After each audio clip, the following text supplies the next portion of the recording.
Kicking off the list at number 10, SS Garsopa. We'll kick off this deep sea part 3 with a shipwreck. Whenever it comes to underwater stuff, I think I have thalassophobia. These were hard to look at and look into, rather. I got chills looking at these photos, honestly. The SS Garsopa was once a thriving British cargo ship. Back in 1941, during World War II, the cargo ship was en route, returning from India carrying a pretty nice amount of silver. It was a lot of silver, an alarming amount of silver. A storm rolled in, so the captain made a quick decision, knowing what was on board, to avoid the rough waters as much as possible. So the ship changed direction and started heading towards Ireland. Again, this was 1941 during World War II, so not a great time to head that direction. The ship was spotted by a German plane, and a U-boat later claimed the lives of the SS Garsopa's 85 passengers. News traveled quickly, and once the war came to an end, a few divers checked out the area. There was nothing. Now fast forward to 2011, Odyssey Marine's team found the ship. 14,000 feet below the surface, surrounded by just pure darkness. The team kept around 80% of the treasure found, and the rest went to Her Majesty's Treasury. In case you were wondering, there was around $150 million worth of treasure found. Yeah, if you can do it, then go grab it. Sure. It's like one of those things where someone's like, hey, you want $150 million? Go into this deep, dark, scary thing. Would you do it? No. My answer is no. In our number 9 spot today, we have the TOYA MARU. This ship was a Japanese train ferry that was out to sea in between the islands of Hokkaido and Honshu in 1954 when it was struck by Typhoon Marie. The captain tried to ride it out and attempted to anchor the ship in place, but the winds were so strong that it broke free. Seawater began pouring into the engine compartment, which then caused the steam engine to quit running, and the ferry was then completely uncontrollable. The captain continued to try whatever he could to get the ship to safety, and he even tried to beach the ship, but unfortunately the waves were just too powerful. After being tossed around in the waves and battered by the water, and after all the rain and strong winds, the ship ended up capsizing and sinking. In the end, 1,163 people lost their lives in this disaster, including 35 American soldiers who were members of the US Army's 1st Cavalry Division Artillery. The TOYA MARU wasn't the only ship sunk in this storm, as Typhoon Marie also sank 4 other ferries as well. In our number 8 spot today, we have the TAIPING steamer. In 1949, the TAIPING steamer was out to sea and was seriously overloaded with 1,000 war refugees on board. This ship was sailing from Shanghai, China to Keelung, Taiwan when it collided with a cargo vessel called the Qianyuan. At the time of this accident, the Taiping was fleeing the Chinese Civil War, which is why it was so overcrowded when it only should have been holding a maximum of 580 passengers. This kind of overcrowding did not help with the sinking of the ship and sadly only sped up the process. It is also said that the ship was steaming without lights even though it was after curfew, which of course likely didn't help to avoid this very tragic situation. Sadly, there were 1,500 people who lost their lives in this collision. In our number 7 spot today, we have the SS Principe Umberto. This ship was built in 1909 as an Italian passenger ship, but in the times during the First World War, it ended up being converted into an armed merchant cruiser. On June 8, 1916, this ship was transporting troops on the Adriatic Sea. These troops were part of the 55th Infantry Regiment and were on their way back from Albania to Italy. Although the ship was accompanied by others, it still ended up being struck by an Austro-Hungarian U-5 submarine that had launched a torpedo attack. This ship ended up sinking just minutes later, and it is said that this disaster took the lives of 1,926 men, making it the worst naval disaster of the First World War in terms of lives lost. In our number 6 spot today, we have the Yamato. This ship was a Japanese battleship that served in the Second World War. She was the lead ship of her class of battleships, and she was one of the 2 of the heaviest and most powerfully armed battleships ever constructed. On April 7, 1945, the ship was about 300 kilometers south of the Japanese island of Kyushu when it was confronted by a US carrier-based aircraft. This aircraft bombed the ship, which led to it capsizing. This then caused the ammunition on board to explode, which tore the ship in 2. After a total of 13 torpedo hits and 8 hits, the ship completely sunk. The ship was accompanied by a light cruiser and 4 other destroyers, which were all sunk in this event as well. This sadly led to thousands of deaths, as most of the crew lost their lives in this battle. In our number 5 spot today, we have the Joseph Stalin. The Joseph Stalin was of course a Soviet passenger ship that was converted to carry troops during the Second World War. This ship was very important to Soviet forces as it was used in 1941 in the evacuation of Tallinn and was later used to evacuate the Soviet naval base in Hango, Finland. Just after this evacuation on December 3rd, 1941, the ship ended up entering the Gulf of Finland where it encountered 3 German mines. This led to the crew scrambling around to try and fix up the damage that the mines had caused. While they were distracted by this, Finnish forces ended up spotting the ship and saw an opportunity to strike. This led to the ammunition that was on board the Soviet ship to detonate, which ended up taking the lives of 3,849 out of the 5,589 who were on board. Those who didn't lose their lives in this incident ended up being captured and held as prisoners of war by the German forces. In our number 4 spot today, we have the SS Cap Arcona. This ship was a German luxury ocean liner that was launched in 1927. But by the time the mid-1940s rolled around, however, like many other ships on this list, this one was put to use to help in the country's war efforts. This time, this ship was converted into a prison ship. In April of 1945, with the advance of the British Army, prisoners being held at concentration camps were being loaded onto ships, and the Cap Arcona was one of them. On May 3rd, 1945, with more than 6,000 people on board, the ship was attacked by the British Air Force. The prisoners on board were being held below deck at the time, and the ship was not marked with any sort of red cross, so unfortunately those in the British Air Force did not realize that the ship was filled with prisoners at the time. The ship capsized but did not sink entirely, but still this wreck caused somewhere around 5,000 deaths. In our number 3 spot today, we have the HMS Armenia. This was a Soviet passenger ship that was first launched in November of 1928, and she had a maximum capacity of 980 passengers. During the Second World War, this ship was put to use by transporting troops, and from October 9th, 1941, the ship was used to evacuate soldiers, workers, and materials from Odessa. In November of 1941, there was the invasion of German troops that led to an extreme rush to evacuate the hospitals in the city of Sevastopol, and the Armenia was repurposed again into a hospital ship. This led to about 4,000 wounded people and medical personnel from 11 different hospitals being loaded onto the ship to set sail towards Yalta. Once there, another 1,000 passengers were loaded onto the ship in a rush, none of which were officially recorded. On November 7th, the ship was attacked by a German Heinkel HE-111, and in just 4 minutes the ship sadly sank, taking the lives of almost everyone on board. Just 8 people survived the entire ordeal. In German records, there is no mention that the Armenia was a hospital ship, so it's unclear if they omitted that tale or if they mistakenly believed that it was a troop carrier. Either way, it is absolutely devastating. In our number 2 spot today, we have the Arctic. This ship made its maiden transatlantic voyage in 1850, and it was best known for its speed. This ship was able to cross the Atlantic in just 9 days. On September 27, 1854, the ship was sailing from Liverpool to New York City when it collided with a French steamship called the Vesta. This occurred in the thick fog that was found just off of Cape Race, Newfoundland. At first it appeared as though the Vesta had received more damage in the collision, but soon the captain of the Arctic realized that the ship was rapidly taking on seawater. He decided to abandon the Vesta and head for land in order to save his passengers, but once he left the other ship, the damaged Arctic continued to take on water, which then put out the furnaces and caused engines to stop working. This is when the captain ordered that those who were the most vulnerable be placed into the lifeboats first, but instead a number of crew and male passengers dashed towards the lifeboats, leaving hundreds of people to go down with the ship. There were about 400 people on board the ship that day, and only 87 of them survived. 22 of the survivors were passengers, and the rest, crew. The captain went down with the ship, but he managed to stay alive by clinging to some wreckage until rescue came. The other ship, the Vesta, did not sink and ended up making it to St. John's, Newfoundland. The crew members who abandoned everyone else on the ship were criticized for their behavior, which violated the laws that forbid sailors to put their own safety before that of passengers in emergencies. Despite this, however, none of the men were prosecuted for their actions. In our number 1 spot today, we have the RMS Lancastria. This ship was a British ocean liner, but in April of 1940, she was reconstructed to be a troop ship under the command of Captain Rudolph Sharp. He sent the ship off to help aid in the evacuation of British troops and citizens from France, and on June 14, 1940, the ship departed from Liverpool. On June 16th, the ship anchored near the town of St. Nazaire, and the following day, somewhere between 4,000 and 9,000 refugees loaded on board. This included civilians, soldiers, and other military officials. While carrying all of these people, around 4 p.m. on June 17th, the German Junkers Ju-88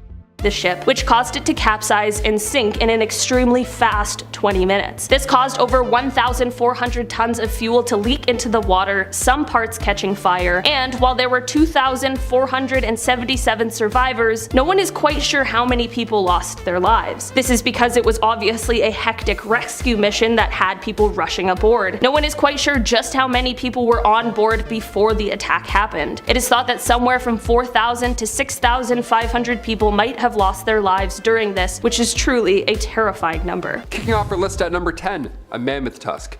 Scientists are currently trying to bring the woolly mammoth back to life, so it's fitting that we throw this recent discovery on our list here. Back in 2019, scientists from Monterey Bay Aquarium Research Institute, they were poking around the ocean floor. They were poking around 10,000 feet, not too far up the coast of California, and they found what they thought was an elephant tusk. Now that by itself would be a pretty neat discovery. Animal remains in the deep sea, let's go, that's great. No, this one was even better. We found a mammoth tusk. At first the team only grabbed a small sample, but last year, in July, they were able to return and get the entire thing.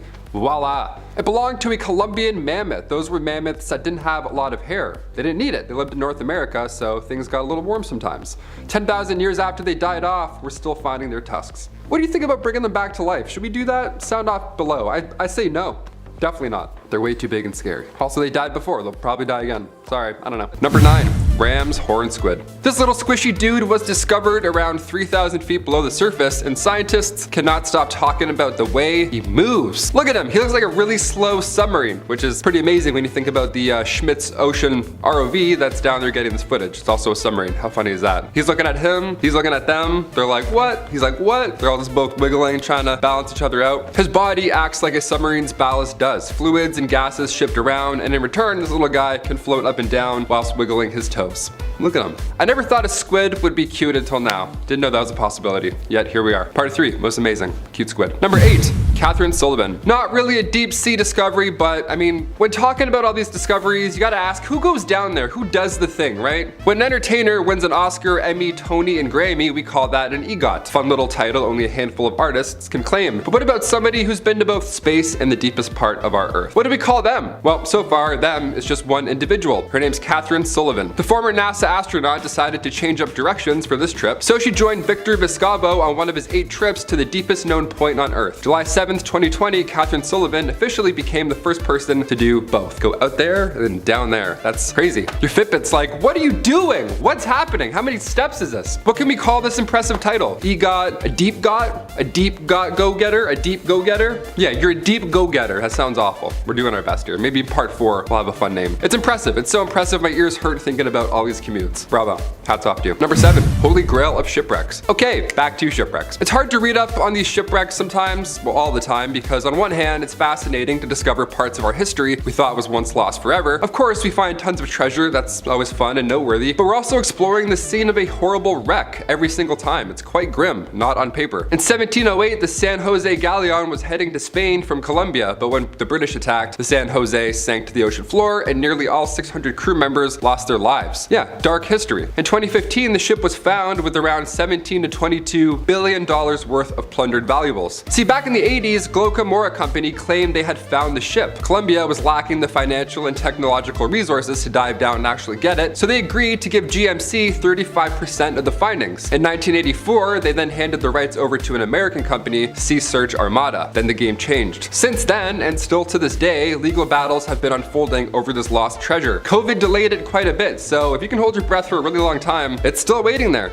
No one knows what to do with it yet. I'm like, see ya, be right back. Number 6, the VASA shipwreck. Back in 1628, the VASA sunk within 20 minutes of setting sail, and it claimed the lives of 30 souls on board. How tragic is that? Only 20 minutes and it was gone. The Swedish Navy launched the ship August 10th, 1628, and it was once considered a high-tech warship, even referred to as spectacular. So what happened? How did this thing sink in 20 minutes? That's crazy. Well, the first rush of wind caught it off guard and it swayed a bit. The second rush of wind sank it. There's gotta be more. There was a crowd around and everything to send it off, but the 64 bronze cannons that were installed during the rushed process of building the ship were too heavy. That's why it sank. And the lack of oxygen in the water allowed for its rediscovery to continue its story. The VASA was built with carvings all around the wood, carvings centered around the king at the time, King Gustav II. So in the wreck was rediscovered in 1961, 95% of the wood was still intact, so it still tells the story. Number 5, under the ice. This dark discovery was pretty recent. Recent as in October 2021. The HACON project is one I would never sign up for personally, but I'm surprised it's taken this long to do something along these lines. The HACON project is a group of around 30 scientists. They teamed up to send a deep sea robot 13,000 feet below the icy surface of the Arctic Ocean. This was the first time we got to see the hidden volcanic vents that have been hiding for centuries, because obviously it's that deep and that cold, and now we have the resources and people who are brave enough to go and camp out in the Arctic to go explore. That's crazy. Number 4, ancient Greek shipwreck. I remember hearing about this back in 2018, so I'm excited I get to throw it on a list. The oldest shipwreck discovered in the Black Sea. It looks like it sank 50 years ago, but actually this ship is from 400 BC. It's an ancient Greek trading vessel and it's not very large, but somehow this thing is very mighty. 2,400 years later, over a mile below the surface, the lack of oxygen again actually preserved this ship. That's why it looks not ancient. John Adams, principal investigator with the Black Sea Marine Archaeology Project, describes the findings as something he never thought was even possible. Yeah, more than fair. That long ago, like, we're still trying to figure out the pyramids. We're like, oh my god, this thing's just chilling there the whole time. Just a fish is staring at it. This discovery changed what we knew about seafaring in the ancient world. The oldest intact shipwreck known to mankind. That's not a bad title. Another 2,000 years we'll find nothing but plastic on the bottom of our oceans. Number 3, underwater river. We've heard about this one at some point, I'm sure, but how is this even a real thing? How is this possible? What are we looking at? What is this? Back in 2016, researchers working in the Black Sea found these very strong currents. Currents of water flowing at the bottom of the sea like its own river almost. If this 115-foot deep river was on land instead of, well, under the Black Sea, it would be ranked number 6 in the world for the amount of volume alone that's constantly rushing through it. So pretty impressive. The river carries heavy sediments along the seafloor, hence why it makes those grooves over time. And yeah, over time those currents carve out their own path, and now it's massive and extremely powerful and unstoppable. But luckily for us, you need a deep sea rover to take a good look, so you're not gonna fall in anytime soon. Number 2, deep waste. I mentioned some deep sea plastic on this channel before, but this 2021 discovery is just a new low, pun intended. Right off the coast of LA, hiding around 4,000 feet below the ocean's surface, sitting there for quite a long time, were literal barrels of garbage, just waste. The plume of evil coming off of these things also, it looks like a nuclear wasteland. Probably because it is a literal nuclear wasteland. How horrible is that? There weren't 30 or 40 of these barrels also, in case you're wondering. There were thousands. Around 27,000 were found. 2 weeks of searching with subs. What a sad expedition that must have been. Oh my. These barrels were dropping into the ocean around 1947 to around 1961. That's the window of time. You'd think after barrel 5,000, somebody would be like, this feels wrong. I don't know. And finally, number 1. Beneath a glacier. We had to end this part 3 on some new footage from the bottom of an Antarctic glacier. And this glacier also, in case you're wondering, is the size of Florida. So if you're imagining like a big ice cube, it's a bit bigger than that, just a little bit. This is like finding the bottom of a continent. This thing is massive. And we sent a rover underneath all of it. How scary is that? If it were to collapse, our sea levels would rise 10 feet, just to give you an idea of how big it is. And in 2019, researchers drilled 2,300 feet right through the Thwaites Glacier and dropped a robot with a camera down, and then they just roamed around and they saw this. Hold your breath. This is the first time we've ever seen the grounding zone of a massive glacier. There's only 1 meter of space between the bottom of the glacier and the rocky seafloor. Could you go down there? I don't think I could. I would swim underneath it and pretend like I'm lifting it up, you know? Just kidding. I wouldn't even get into the submarine to go down this hole. Not a chance. Also, can we not drill through a glacier the size of Florida? Just sounds like a bad idea. I don't know. Maybe that's just me. Maybe leave this project alone. Starting off in our number 10 spot, we have Mont Blanc and Emo. Halifax is a port city that is located here in Canada in the province of Nova Scotia. Halifax was a super important place during the First World War as it acted as a hotspot for ships that were carrying supplies, troops, ammunition, you know, war stuff. On December 6th, 1917, a Norwegian ship called Emo left Halifax and it ended up colliding with a French ship called the Mont Blanc. This is already disastrous, but it was made significantly worse by the fact that the Mont Blanc held explosives. Because of the collision, the Mont Blanc was pushed towards the shore and ended up setting the harbor front ablaze. Just a few minutes later, the entire ship exploded with a blast so strong that windows 50 miles away were shattered. Unfortunately, there were many people at the waterfront when the explosion happened, which led to 1,800 people dying in this accident. 9,000 people were injured, and it is said that 1,600 homes were destroyed in the blast. The force of this blast really cannot be understated. It was so powerful that it caused a tidal wave and violent tremors, which were able to uproot trees from out of of the ground. They damaged railroad tracks, and they destroyed numerous buildings whose debris was scattered for hundreds of yards. In the end, this is what made this explosion one of the most violent non-nuclear explosions in history, and what makes it likely the world's largest accidental man-made explosion. Number 9. Giant phantom jellyfish. Beautiful? Yes. Terrifying and for sure an alien? Also yes. This beast was discovered back in 2021 in, you guessed it, Monterey Bay. The classic spot apparently for sea monsters. The research team sent in a deep sea robot to take a look into the abyss, and they discovered this phantom giant jellyfish again. Yeah, I said again. Originally, this jellyfish was documented back in 1899, living at depths of 3,000 to 13,000 feet. It's, yeah, more than fair. She's hard to catch. Who is she down there? Never know. But luckily, we got a video of her in action last year. Check it out. This is why I don't ever go in the oceans. Ever. Cheers.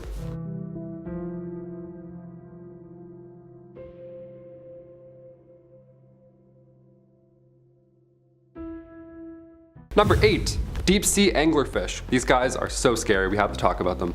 Living at depths of over 6,000 feet, the deep sea anglerfish lives in complete darkness.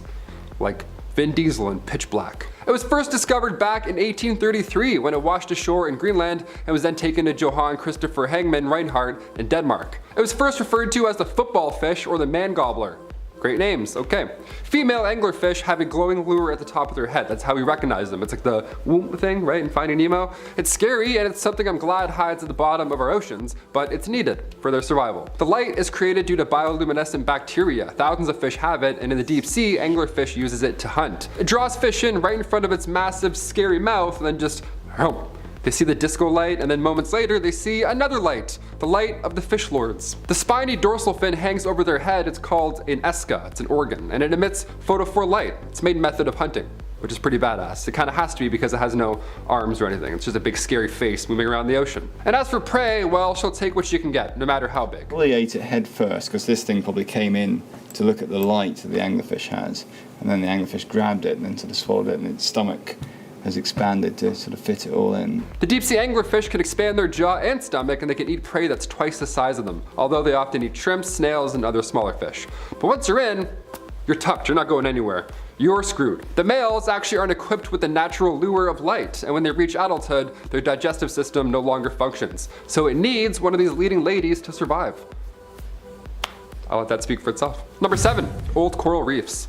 Or dying coral reefs. This one's actually kind of sad. After all, the list is dark discoveries. These are all scary or dark, literal darkness for some of them. Back in 2009, after a 4-week expedition to explore the deep ocean just southwest of Tasmania, scientists found deep water coral reefs, which is exciting at first until they realized that these coral reefs are dying. They're on their way out. So now there needs to be more research done into why exactly these reefs are dying. We would like to know that. That's kind of something we're working on currently. If the reason they're dying happens to extend to the shallow reefs as well, this could cause massive problems for both marine life and us, our human life. Scientists need to figure out whether the coral was dying because of the ocean warming up, maybe it was disease, or perhaps it was an increase in ocean acidity. Whatever the case is, if it extends into shallower water, it's bad news for us. 25% of marine life would lose their habitat. The coastal fishing industry would be affected, of course, so no more fish and chip specials. Save the ocean, you know? For red lobster's sake, let's smarten up and save the ocean. Number 6, CHUUK Lagoon. This lagoon was Japan's main base during the war, but come 1944, the United States launched an attack, which some deem as Japan's Pearl Harbor, where 60 ships were sunk and around 250 planes as well. So for 70 years, there's been a massive graveyard literally just sitting in the depths of the Pacific, and it wasn't until recently where we got a good look at these haunting artifacts from history. This photographer went down, took some photos, and said it was one of the scariest shoots ever. They described the atmosphere filled, of course, with, human skulls, remains, gas masks, bullets. Obviously, it was haunting to look at. Nobody wanted to go down, so that's when we send in a submarine. That's when we send in a drone, because we don't like to look at skulls and picking up stuff out of the sand. We don't like to do that. Nobody was expecting these artifacts to be that well preserved after all this time, too. Like all these things, even a mammoth tusk, these are all in pristine condition almost. It's like the ocean's haunting and unexplored. Number 5, holes. If you have trypophobia, you may want to skip this one. Or face your fears together. I don't like holes either. I'm diving in. Let's do it. Off the coast of Big Sur, California, which is a real place and not just a Mac update, a survey revealed about 15,000 holes on the bottom of the ocean, and they're all the same size, which is weird. They all measure up to be 11 meters wide and 1 meter deep. The team at Monterey Bay Aquarium Research Institute, our friends, they found about 15,000 of these, and then they found 5,000 more that were even bigger. The little guys are micro depressions in the earth, and the big ones are pockmarks. Initially, scientists here thought that it was methane underneath the seafloor coming out to say hi and, leaving a big crater, big poof. So rovers went down there, tests were done, no methane. In fact, there hasn't even been any methane for 50,000 years. So what's going on here? These craters are doing a pretty good job with the ecosystem though, wildly, because now there's deep sea creatures just living in them. They even found a whale skull just laying in one. Imagine being a crab, coming home to that. I throw up. I go blunk, little bubble of puke in the ocean. Number 4, MV Derbyshire. This ship was twice the size of the Titanic, but James Cameron didn't make a movie about it, so you may not have heard about it. Let me fill you in. I'm not James Cameron, but I'll do my best. The MV Derbyshire was the biggest British registered merchant ship of all time to sink. That's an odd brag when you think about it. But she was assembled back in 1976 and lost in 1980 en route from Canada to Japan. A Mayday distress call was never issued, and the ship was following proper ocean routes with weather routing companies, so they were doing all the right things, yet somehow it sank.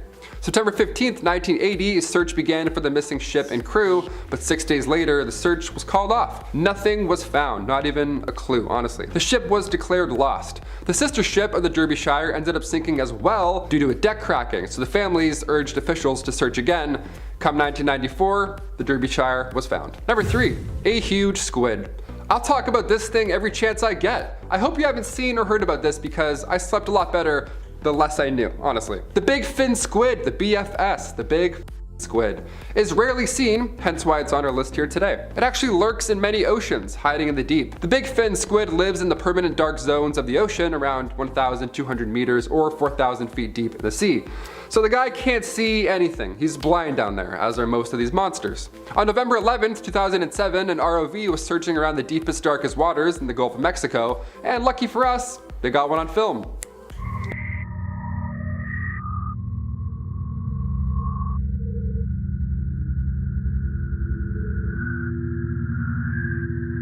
Yeah, 23 feet long. I know you're probably wondering as soon as you saw that video. Depth perception is like, oh, maybe it's small, maybe it's this. Nope, stupidly large. They look like balloons, scary, haunting balloons, just casually floating, watching you. I hate how calm it looks too. It looks like it locked onto you, like it's like kinda following your moves. Is this a boss battle? This feels like a boss battle. Let's move on, this guy's scary. Number 2, Siphonophore. Siphonophores, okay, where do I even begin? This is a real thing, not an alien? Okay, cool. Upon first glance, this appears to be a single multicellular organism, but they're actually an entire colony of polyps and medusoids that are collectively known as a zooid. Yep, I'm saying real words, I'm not just making them up. A few years ago, scientists found the longest siphonophore ever. They found it and it was 154 feet long. If you thought that last creature was long, this thing is stupid. Just a huge long piece of spaghetti just floating around in the ocean. But really it's actually not spaghetti, it's a bunch of different little creatures all working together. Reading up about this thing, there was a quote that I read and it said, "We at least need to know what's down there." No, we don't. Leave it alone. Leave everything, leave it alone down there. I can't even deal with a spider in the apartment. Where do I even begin with this? And finally, number 1, an ancient city.